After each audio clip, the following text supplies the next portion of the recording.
Assalamualaikum warahmatullahi wabarakatuh. Kami kelompok 4 yang beranggotakan Muhammad Zulfa Renaldi, Sita Nafila Az-Zahra, Afifah Mika Pratiwi, Putri Mariska Dewi, dan Abdurrahman Hidayat akan mempresentasikan kebijakan pengelolaan uang oleh Bank Sentral.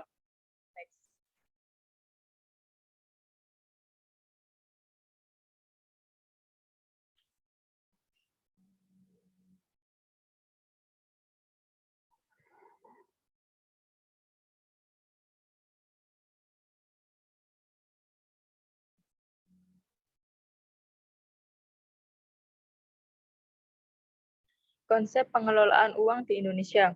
Yang pertama yaitu pengelolaan uang rupiah.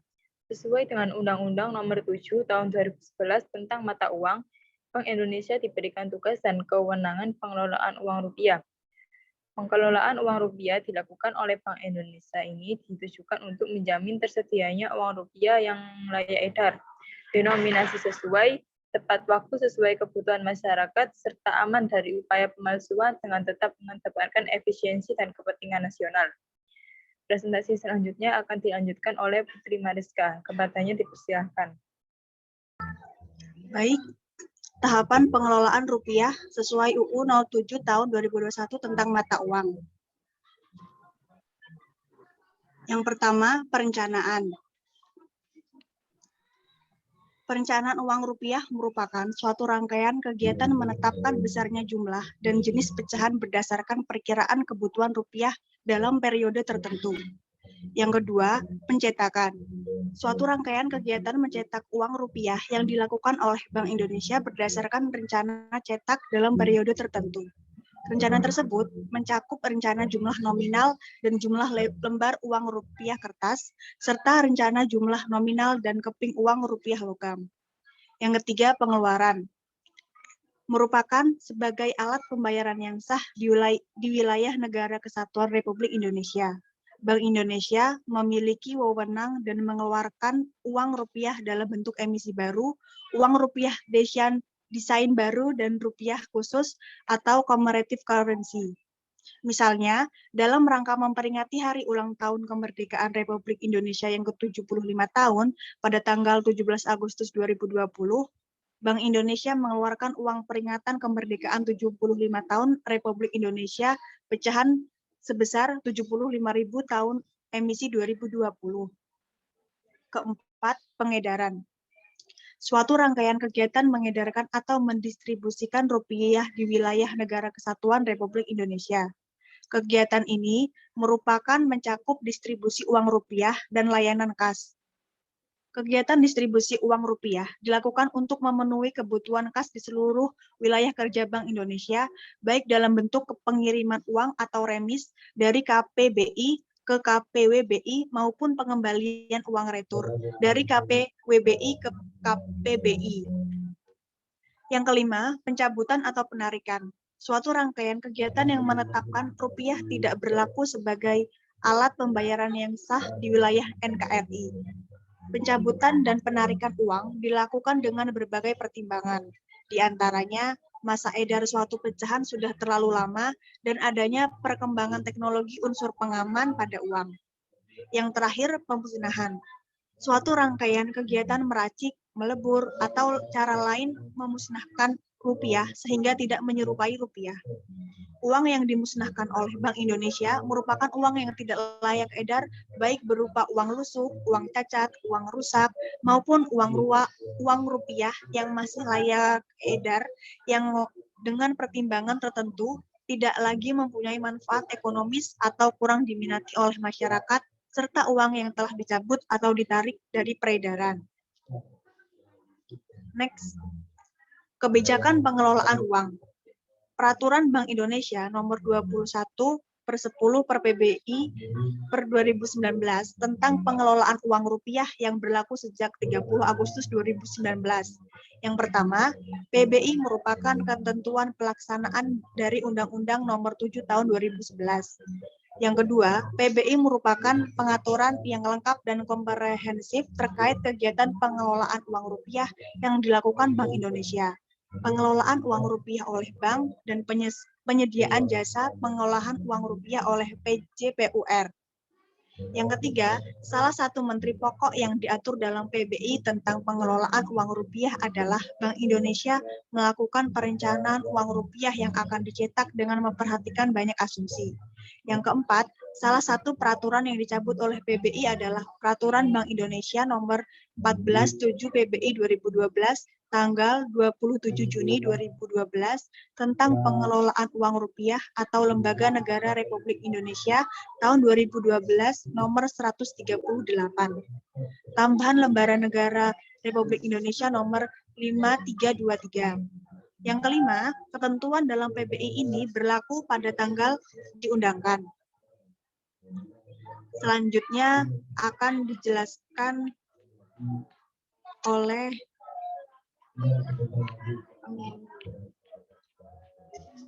Mas Zulfa Renaldi. Kepada Mas Zulfa dipersilakan. Memasuki isu strategis pengelolaan uang. Isu strategis keuangan adalah kondisi atau hal yang harus diperhatikan atau dikedepankan dalam perencanaan keuangan karena dampaknya yang signifikan bagi pemerintahan dengan karakteristik bersifat penting, mendasar, mendesak, berjangka panjang, dan menentukan tujuan penyelenggaraan pemerintahan di masa yang akan datang. Di Indonesia sendiri, Bank Indonesia atau BI dalam pengelolaan isu strategis keuangan dengan membentuk Departemen Pengelolaan Uang. Lanjut. Ini berkaitan dengan tugas pokok Departemen Pengelolaan Keuangan. Yang pertama, melakukan dan mengembangkan arahan dan merencana strategis terkait pengelolaan uang. Yang kedua, melakukan dan mengembangkan penelitian dan strategi terkait isu perencanaan pengelolaan uang berdasarkan best practice internasional. Yang ketiga, memastikan ketersediaan uang dalam jumlah nominal yang cukup, jenis pecahan yang sesuai, tepat waktu, dan dalam kondisi layak edar. Yang keempat, melakukan dan mengembangkan kebijakan strategi jaringan distribusi uang nasional melalui CCNV, Centralized Cash Network Planning, untuk memastikan ketersediaan uang di seluruh wilayah negara kesatuan Republik Indonesia. Yang kelima, melakukan dan mengembangkan kebijakan strategis dan koordinasi untuk menanggulangan pemalsuan uang, termasuk edukasi dan sosialisasi kepada publik, bekerja sama dengan stakeholder, dan memperkuat Bank Indonesia Counterfeit Analysis Center atau BICAC. Yang keenam, menyusun dan melaksanakan pengaturan, perizinan, dan pemantauan pengelolaan uang. Yang ketujuh, mengkoordinasikan kebijakan dan pelaksanaan operasional kas kepada stakeholder utama untuk memastikan kelancaran pengelolaan uang. Yang kedelapan, melaksanakan pemantauan dan memfasilitasi pengembangan kompetensi dan penugasan kasir nasional mulai koordinasi dengan satuan kerja terkait.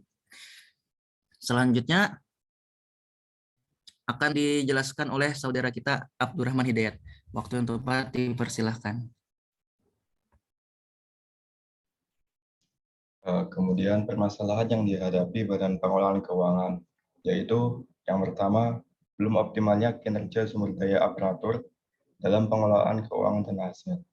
Yang kedua, belum optimalnya pengelolaan dan pemanfaatan aset daerah menghambat peningkatan pendapatan daerah. Yang ketiga, belum optimalnya penataan database, pajak, dan retribusi daerah. Yang keempat, peraturan perundangan yang cenderung sering berubah mempengaruhi kinerja tata kelola keuangan daerah. Yang kelima, belum optimalnya pemanfaatan IT untuk mendukung kinerja pelaksanaan tugas dan fungsi. Yang terakhir, kebijakan pemerintah pusat mengenai penganggaran dan dana transfer yang berubah-ubah. Kemudian faktor pendorong yang dapat meningkatkan kinerja pelayanan Badan Pengelolaan Keuangan. Yang pertama, tersedianya perda, perbuk, dan keputusan Bupati tentang pendapatan pengelolaan keuangan dan aset.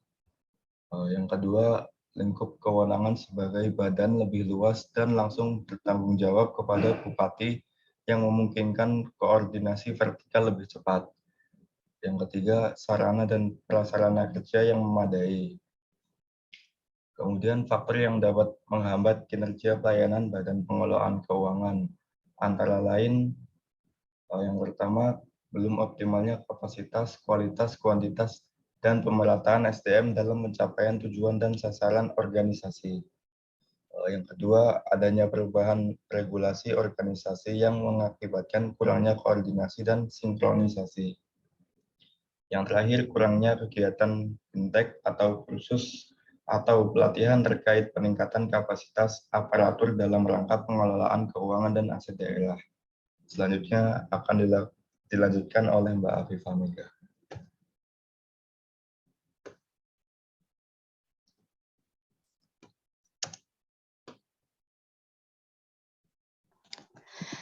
Terima kasih. Untuk selanjutnya saya akan membacakan contoh kasus dari kebijakan pengelolaan uang oleh Bank Sentral. Terdapat kasus yaitu penerimaan negara masih terdapat beberapa permasalahan seperti belum pulihnya perekonomian global dan domestik yang masih diproyeksikan stagnan, kecenderungan turunnya harga komoditas sumber daya alam, hingga rendahnya tingkat kepatuhan dan kesadaran pajak. Oleh karenanya, permasalahan-permasalahan tersebut, pemerintah menilai hal ini mengakibatkan timbulnya keterbatasan ruang fiskal untuk membiayai pembangunan. Untuk selanjutnya, terdapat pertanyaan untuk tugas mingguan dari kelompok 4. Sekian presentasi dari kelompok 4, kurang lebihnya kami mohon maaf. Dan apabila teman-teman ada yang ingin bertanya, dapat menulis pertanyaan di kolom komentar. Terima kasih. Wassalamualaikum warahmatullahi wabarakatuh.